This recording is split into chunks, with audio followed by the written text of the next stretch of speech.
MP board कक्षा 8वीं के एग्ज़ाम स्टार्ट होने वाले हैं और हम आपके पेपर की बात करते हैं तो कक्षा 8 का आपका पहला पेपर रहेगा हिंदी विशिष्ट का। देखिए आपका ये जो पेपर रहेगा हिंदी का, ये पेपर बोर्ड परीक्षा के आधार पर आपका होना है और इसमें आपको सभी क्वेश्चन हल करने हैं। क्यों करने हैं? तो देखिए अगर आपकी कक्षा 8वीं में परसेंटेज अच्छी बनती है तो प्रधानमंत्री यशस्वी योजना में मेरिट के आधार पर आपका ऑटोमेटिक ही सिलेक्शन कर लिया जाता है। लास्ट ईयर यही हुआ था, पेपर नहीं हुए थे जिनकी अच्छी परसेंटेज आई हुई थी उनको इसमें ले लिया था और जो बच्चे इसमें सेलेक्ट हुए थे उसे गवर्नमेंट की तरफ से 75,000 रुपये की छात्रवृत्ति पढ़ाई के लिए दी जाती है। तो आप लोग इस वीडियो में जितने क्वेश्चन मैं आपको बता रहा हूँ इन सबको ध्यान से देखिए और देखिए मेरे द्वारा आपको सभी सब्जेक्ट के, आपके जितने भी सब्जेक्ट होते हैं सब के पेपर प्रोवाइड कराए जाएंगे। ये पेपर में जो क्वेश्चन आपको दिखाए जा रहे हैं इंपॉर्टेंट क्वेश्चन है, ऐसे ही क्वेश्चन आपके एग्ज़ाम में आपको देखने के लिए मिलेंगे। तो आप इन सबको ध्यान से नोट कर लीजिएगा। इनमें से आपके लगभग लगभग बहुत से क्वेश्चन आपको पेपर में देखने के लिए मिल जाएंगे। तो आप बस ध्यान से वीडियो को देखिए और चैनल को सब्सक्राइब कीजिएगा। देखिए फर्स्ट क्वेश्चन लिखा है कि आर्यभट्ट की पुस्तक का नाम क्या है? तो इसका राइट आंसर रहेगा आर्यभट्टीय। सेकंड लिखा हुआ है जिस रथ से विजय होदगिरी उस रथ का सारथी कौन है? तो आपने पढ़ा हुआ गीता पाठ, स्वरज धीरज तेरज ताता सत्यशील और ध्वजा पताका। तो इसमें आपका जो आंसर आएगा ईश भजन सारथी रहेगा। जड़ी बूटी में कौन सा समास है? तो आएगा द्वंद्व समास। आर्यों के प्राचीनतम ग्रंथ कौन से हैं? तो इसे बोलते हैं अपन, जो आर्यों के सबसे प्राचीन ग्रंथ हैं उन्हें बोलते हैं अपन वेद। इसके बाद लिखा हुआ है गांधी जी के माता पिता धनी थे, किस चीज़ के धनी थे? तो अपनी बात के। माहेश्वर खालिस्तान कौन सी नदी के किनारे बसा हुआ है? तो माहेश्वर वाला जो पाठ है आपका नर्मदा नदी, वो आपको इसमें लिखना है। घुमड़ घुमड़ घिर खालिस्तान गगन से भरते गर्जन, घुमड़ घुमड़ घिर बादल गगन से भरते गर्जन। तो इसको आपको पाठ का है तो उसमें से रिक्त स्थान भरना है।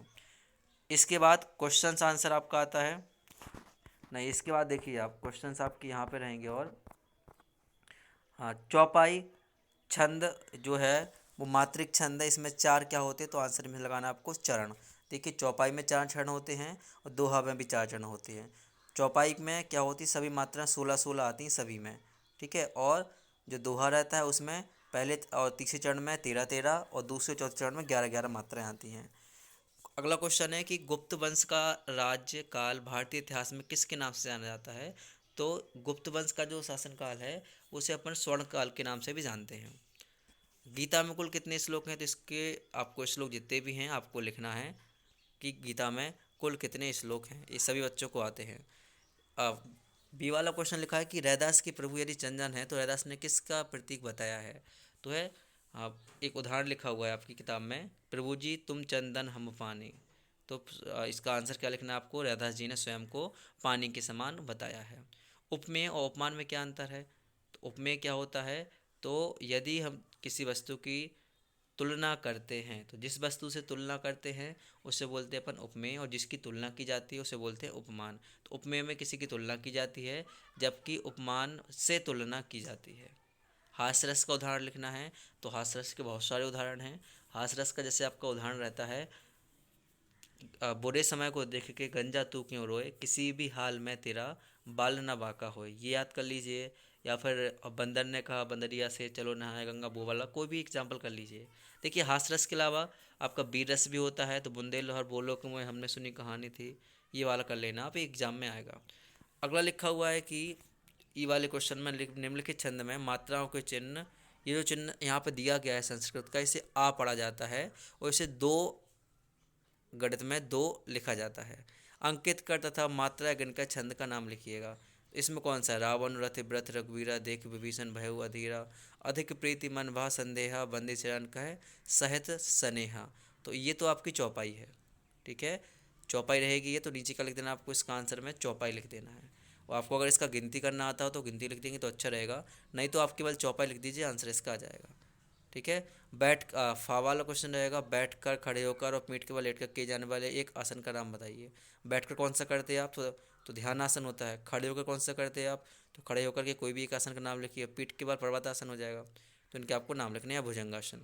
रेड क्रॉस के लोग क्या क्या कार्य करते हैं? तो आपका ये जो पार्ट है संदीप वाला पार्ट है, उस पार्ट का क्वेश्चन रहेगा, ठीक है। इसमें देखिए आपके रिक्त स्थान के बाद आपके ये क्वेश्चन आएंगे 5-5 नंबर के कि बिरसा मुंडा ने किस उद्देश्य से अपना आंदोलन प्रारंभ किया था। तो बिरसा मुंडा ने ज़मींदारों और अंग्रेज़ों के खिलाफ, जमींदार और अंग्रेज लोग क्या कर रहे थे, उनकी ज़मीन को हड़प रहे थे। तो बिरसा मुंडा ने ज़मींदारों और अंग्रेज़ों के खिलाफ अपना आंदोलन प्रारंभ किया था, क्योंकि वे उनकी कृषि भूमि और जंगलों पर ज़बरदस्ती कब्जा करते जा रहे थे। सौर वर्ष और चंद्र वर्ष में क्या अंतर है। छठवां क्वेश्चन है कि अहिल्याबाई को लोकमाता के रूप में क्यों याद किया जाता है। तो ध्यान से कर लेना। प्राणायाम से होने वाले लाभ देखिए, आपकी जो हिंदी बुक रहेगी, हिंदी बुक के अलावा सहायक वाचन के 3 भाग हैं। कुल मिलाकर अब बोला जाए तो आपकी टोटल 4 किताब हिंदी में रहेंगी, लेकिन आपको केवल एक बुक अगर पढ़ाई जा रही है या आप केवल 8 ग्रेड के भरोसे हैं तो आपकी परसेंटेज अच्छी नहीं बन पाएगी।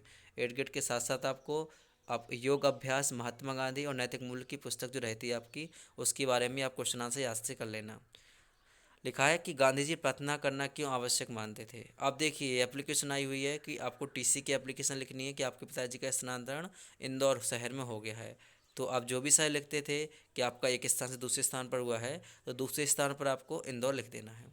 जैसे मान लीजिए कि अगर मैं बोलता हूँ कि स्थानांतरण आपका पृथ्वीपुर से जबलपुर हो गया है, तो आपका जो पहले में आप लिखते थे वही लिखना है, लेकिन जबलपुर के स्थान पर आपका इंदौर आ जाएगा।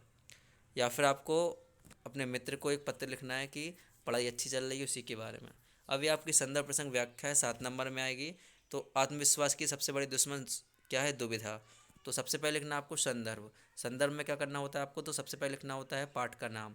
तो यह जो आपको ये दिखाया जा रहा है आपका आत्मविश्वास पाठ का नाम है। तो इसमें लिखना क्या है आपको, प्रस्तुत काव्यांश पाठ्य पुस्तक भाषा भारती के आत्मविश्वास पाठ से ली गई है, और इसके लेखक जो भी आपके पाठ के लेखक हैं उनका नाम लिख देना है।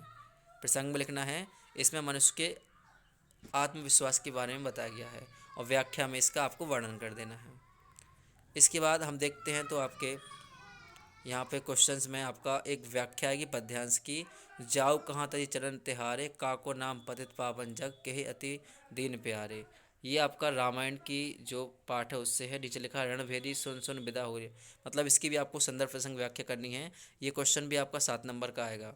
इसके बाद याचक और दाता कहानी या अपना स्वरूप कहानी जो आपका है किताब में, उसका सारांश आपको लगभग लगभग 1 पेज का लिखना है। 1 पेज के थोड़ा कम भी हो सकता है, लेकिन आधे पेज से ज़्यादा लिखना है आपको।